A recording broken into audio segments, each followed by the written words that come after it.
Isn't that illegal? I've got some facts and figures for you, some official statistics. According to the CIA World Fact Book, as of July 2006 there were approximately 6.5 billion people in the world. Now that number's growing by 1.14% per year, which means that this time next year there will be around 75 million more people on the planet than there are now. People die obviously, and the death rate is currently 8.67 deaths for every 1,000 people. So in other words, over 56 million people will die in the coming year. Statistically, 1/3 of those deaths will be Christians, because 1/3 of the people today say they are Christian. So if you believe the message of the Bible is true, 80 million people, 1/3 of the people who die, will ascend up to heaven, enter the pearly gates, and have a lovely time flitting around from cloud to cloud on their new wings, playing the harp and trying to get Jesus' autograph. About 1/5 of the people who die, again according to the statistics, will be Muslims. And if they're right, if Allah really is the one true God, this time it will be the people who believed in him who are allowed up into heaven. And although this time the numbers will be smaller, that's still 11 million more Muslims in heaven each and every year. Now you might look at those two religions and think how wonderful the God of Christianity or the God of Islam is, giving eternal peace and happiness to millions and millions of dead people. And let's face it, if you're dead, your options are pretty limited, so the concept of a place where you're going to live forever and never feel pain or suffering is going to sound quite appealing to you. On the other hand, welcoming all those people into heaven is only part of God's big plan. Obviously his other plan is to torture and burn everyone who doesn't make the cut in everlasting fire, everlasting torment for all eternity. Christians believe that anyone who's not a Christian will go to hell, and obviously Muslims believe pretty much the same type of thing. If you don't worship Allah, you're in for a world of everlasting pain and suffering. What this means is that the Christian God will consciously, intentionally condemn 37 million people each and every year to hell, to roast in the fires and scream forever. That's 37 million people, all sent to the most excruciating torment and torture imaginable, all for the one crime of not believing in the right God. That's not just atheists, that's Muslims, Hindus, Buddhists, Jews, Sikhs, anyone else. If you're not a Christian, you're a crispy one. It's obviously going to be a lot worse if the Muslim God is the right one, because only 11 of the 56 million get into heaven, which leaves 80% of dead people who don't. So the wonderful Allah, the God of Islam, consciously and deliberately decides to torture and burn around 45 million new people, adding 45 million more people to the total each and every year. Now actually, if you're an evangelist, you can probably reckon on there being 9 million more people sent down to the flaming pit, because half of all Christians are Catholics. And of course evangelists don't believe that Catholics are Christians at all, so they're going to fry with the rest of them. In fact, evangelism just manages to shade out Islam as the religion whose God will torture the most people in any given year.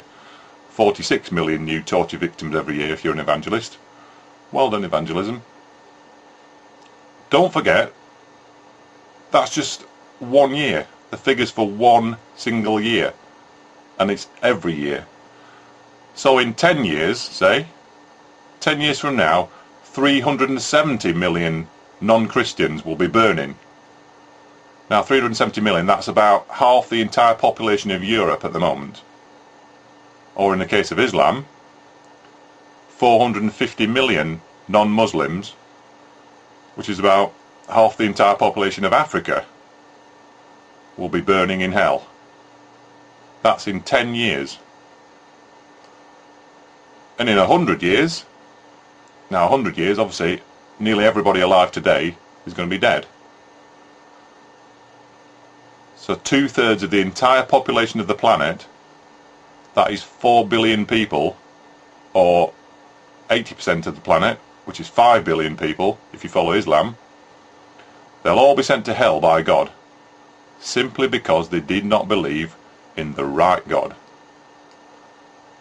So it's not even that a lot of these people don't believe in God at all. They believe in God, they just believe in the wrong God. You might believe in the God of the Bible just as strongly as somebody else believes in the God of the Quran. But if you do, you won't be seeing that other person over in heaven or hell when you die, because one of you is going to be cast down into agony without end, having your skin burned up over and over again for millions or even billions of years. At least that's what the Bible and the Quran say will happen. This is the reality of that all-loving, all-caring God that these two religions love so much.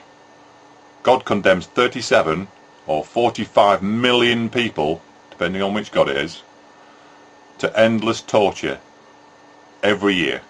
Why anyone who does that could ever get a reputation for being good is a complete mystery to me.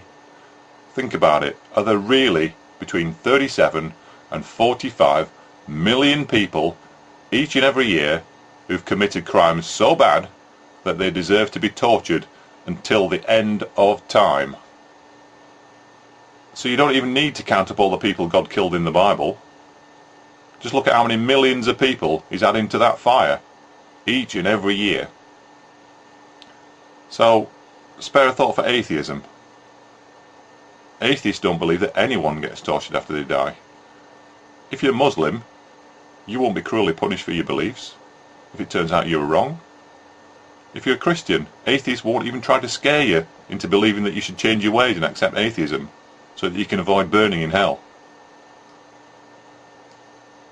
Atheists want you to know that if we never change the mind of a single person, not one, if all the Christians stay faithful to Christianity, if all the Muslims keep on praying to Allah, and all the Hindus keep on doing whatever it is they do, nobody, zero, not a single person who dies will suffer in fiery torment for all time. Not one. So if it was a choice, and it isn't a choice for me because I don't believe in God, so I can't choose because I don't believe. But if I had a choice, I seriously doubt I would praise a God who, if you look at those numbers I've just given you, he causes more pain in the afterlife than he does peace. And all because you didn't believe in him. Isn't that illegal? Censor your kids' ideas, censor your child's inspiration, censor all that. Expect a really heavy return spring, because you know what? That kid's going to turn her on you, and you're never ever going to have a part of his life again. Casting off the chains of the world. But enough about me.